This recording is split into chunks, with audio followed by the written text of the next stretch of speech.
இருக்காரா இல்லையா அப்படின்றதே நம்மள பல பேருக்கு தெரியல. கடவுள் இருக்காருன்னு நம்புறவங்களும் இருக்காங்க, கடவுள் இல்லை அப்படின்னு சொல்றவங்களும் இருக்காங்க. இதுக்கு என்ன காரணம்? கடவுள் அப்படின்றவர் யாரு, அவர் என்ன பண்ணிட்டு இருக்காரு அப்படின்றத இந்த வீடியோல நம்ம பார்க்கலாம். கடவுள் இருக்காரா கடவுள் இல்லையா அப்படின்னு கேட்டா, கடவுள் நம்மளோட வாழ்ந்துகிட்டு தான் இருக்காரு. ஏன்னா கடவுள் இல்லாம இந்த உலகமும் சரி இந்த பிரபஞ்சமும் சரி கண்டிப்பா இயங்க முடியாது. கடவுள் இந்த உலகம் முழுக்கவும் இந்த பிரபஞ்சம் முழுக்கவும் மகா சக்தியா எல்லா இடமும் நிறைஞ்சிருக்காரு.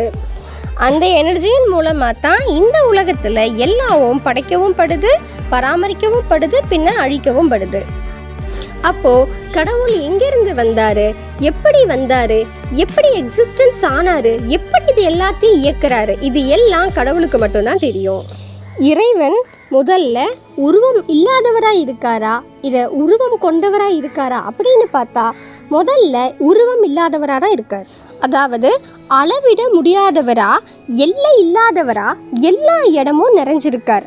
நம்மளால என்ன செய்ய முடியாது, அவருடைய ஆதி எங்கே, அவருடைய அந்த எங்கே அப்படின்லாம் நம்மளால கண்டுபிடிக்கவே முடியாது. ரெண்டாவது, இறைவன் உருவம் உள்ளவராகவும் இருக்கார். நீங்கள் ஒரு மலையை பார்க்குறீங்க, இறைவன் அந்த மலையா தன்னை உருவம் கொண்டு அந்த மலையாவே ஆயிடுறார். நீங்கள் ஒரு நதியை பார்க்குறீங்க, இறைவன் என்ன செய்கிறாரு, அவரே அந்த நதியாக உருவம் கொண்டு நதிநீராக மாறிடுறார். வானத்தை பாருங்க, எவ்வளோ அழகாக இருக்குது. இறைவனே காற்றாகவும் அழகான மேகங்களாகவும் மாறி நமக்கு இப்படி ஒரு காட்சி கொடுக்குறாரு.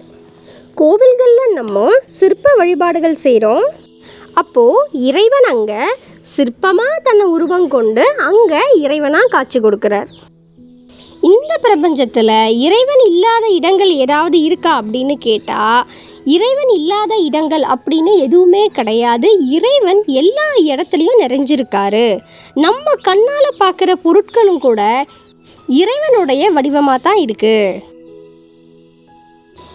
இறைவனுக்கு இதுதான் செய்யணும் அதுதான் செய்யணும்னு குறிப்பிட்ட வேலைகள் எதுவும் கிடையாது. ஆனால் இறைவன் தன்னுடைய விருப்பத்துக்கு படி இந்த பிரபஞ்சத்தை உருவாக்கியிருக்காரு. நம்ம வாழ்ந்துட்டுருக்கிற இந்த உலகமும் இறைவனுடைய விருப்பத்தால் படைக்கப்பட்டது தான். இறைவனுடைய விருப்பத்தால் இது படைக்கப்பட்டதுனால இறைவனே உயிர்கள் எல்லாத்தையும் இங்கே படைக்கிறாரு.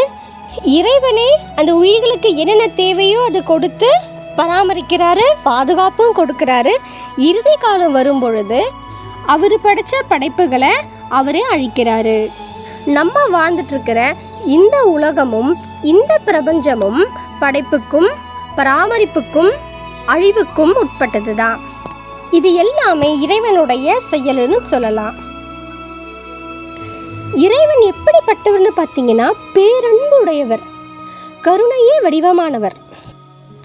இறைவன் அவர் படைச்ச உயிர்கள் எல்லாத்து மேலேயுமே அன்பு செலுத்துறாரு. நீங்கள் இறைவனை நினைச்சாலும் நினைக்கலனாலும் அவரும் உங்களை நினைக்கிறாரு. அவரும் உங்களை எல்லா நேரத்துலையும் பார்த்துக்கிட்டே இருக்காரு. அப்புறம் ஏன் இந்த படைப்புகள்லாம் அழிக்கப்படுது அப்படின்னு நமக்கு ஒரு டவுட் வரும்.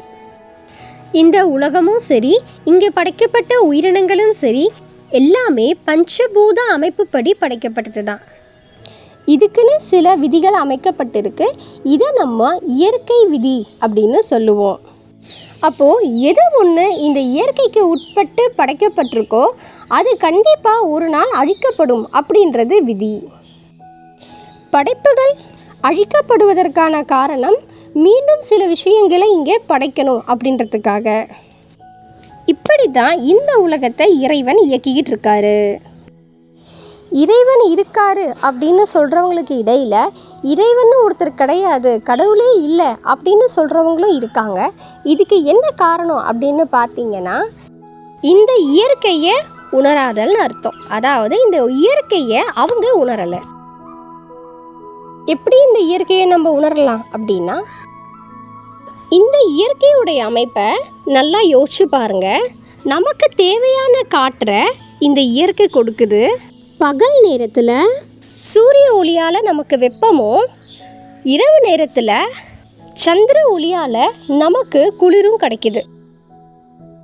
நம்ம சாப்பிட்ற சாப்பாடாக இருக்கட்டும், நம்ம செய்யறதுக்குன்னு ஒரு வேலையாக இருக்கட்டும், நம்ம செலவுக்குன்னு காசாக இருக்கட்டும், எல்லாமே பார்த்திங்கன்னா இந்த இயற்கையின் சக்தியால் நமக்கு கொடுக்கப்படுது. இயற்கையுடைய சக்தி அப்படின்னு சொல்கிறேன், ஆனால் இந்த இயற்கையுடைய சக்தியை இயக்குற அந்த பெரிய மகா சக்தி யார், அது என்ன அப்படின்றது நமக்கு புரியணும். அந்த மகா சக்தி தான் இறைவன். இறைவனுடைய கட்டளைப்படி இந்த இயற்கை எல்லாமே இயங்கிக்கிட்டு இருக்கு. அப்போது இந்த உணர்வை நமக்கு உணர விடாமல் செய்கிறது எது அப்படின்னு கேட்டிங்கன்னா, நம்ம மனசில் இருக்கிற பொய் அகங்காரம் அப்படின்னு சொல்லுவோம். இந்த அகங்காரத்தை நம்ம கொஞ்சம் கொஞ்சமாக விட நமக்கே ஒரு புரிதல் ஏற்படும். நம்மளுடைய அறிவு விரிவடைய தொடங்கும்.